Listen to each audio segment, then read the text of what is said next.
Hello, my name is Zang. I'm a data scientist. In the last 2 weeks, I have been working on predicting case status of H1B applications.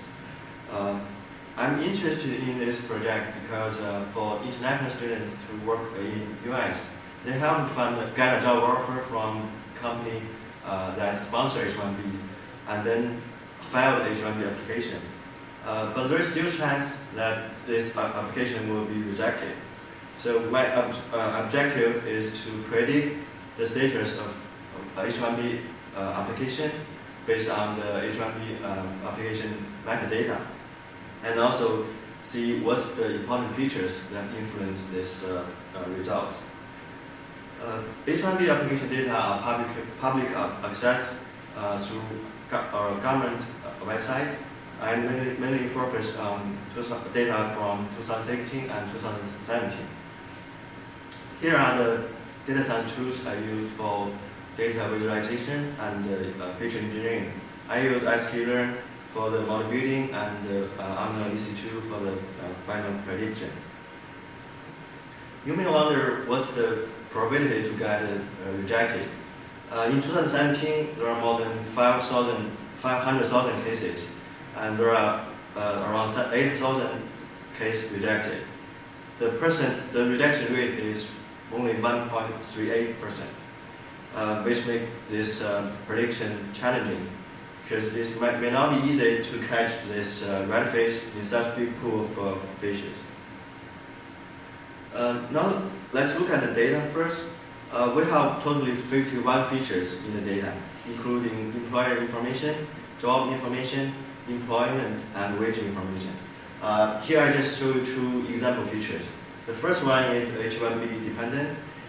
If a company is H1B dependent, which means it hires many H1B workers, actually the rejection rate for this company is lower. It's around 0.6%. If the company is not H1B dependent, then the rejection rate is 3 times higher, around 1.8%, which means the international student may want to find a company which is H1B dependent. The second feature is the wage level. From the right figure, we can see that the higher the wage you get, the less possible the application will be rejected. So just find a job and get more pay. I look through all features and select more than 10 features for my model building.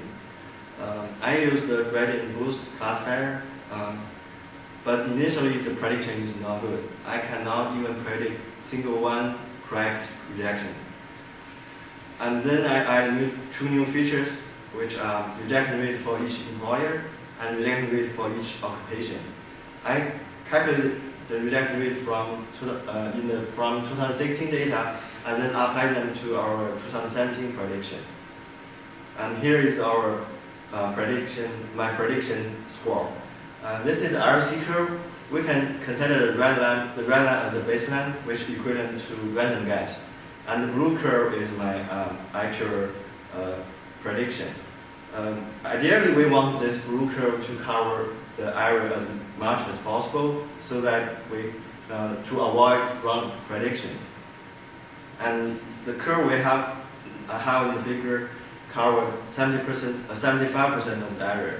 This is not a super good score, but it's not bad for this very challenging imbalance classification.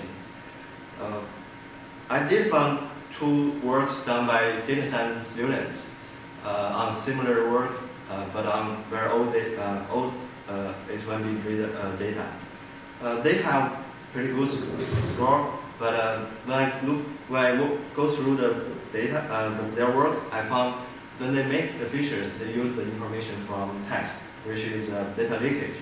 If I did the same way, I can get even this much better RC curve, but we simply cannot do that.